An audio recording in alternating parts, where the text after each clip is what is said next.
Жосыдна. Андойду эдеречтин күннен агаттылыбыт. Мен то үкөйдер хайдах кырдык боллах бунна эмигин ием музыкальный школа кенттен хореографическое училищега вереттере бербиде. Онна 2015 жылга битербидим. Онда будет сразу театр танца лирики битим артыгынан. Он уже параллельно аги битербидим. Мен буллаганда 5 класс көрүн астапына ием музыкальный школалар турбудете. Хореографическое халатыгар булай. Антон онда жамбарамын школан битерем барамын. Оны 2012 жылга битербидим школаны на инкубит болар эпидем хадамын колледж культуры кибидим. Хореографическое отделениетигар на 4 жыл үйренем барамын 2016 жылга битерем барамын таразы. Кылы олатына театрга артыгының быйын жыл.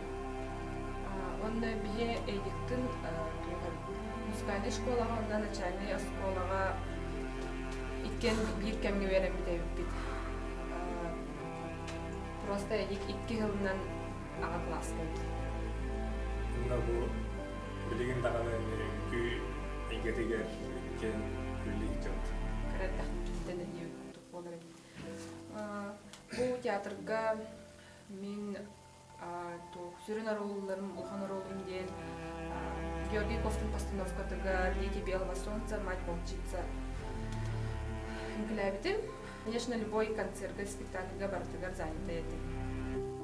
Мен улана театрга үликерен барымын хүрін улхан аролларым ден Изабелла Егорова постановкатыгар кехеген спектакльга сүрін аролларым яутым. Онда Георгий Ковтун эме постановкатыгар «Дети белого солнца» денге «Харасор» ден представительный роль няут. Он бу бихи артисттар пандемия кемигер, конечно, ларахан кем.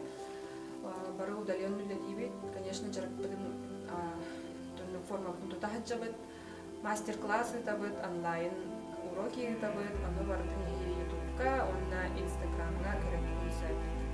Вообще пандемия хагана Джаз Джумму, состав Джумму, баятын қарастына сылжы, маска тәкеті, илитін часто судну, онна дұролы жылы.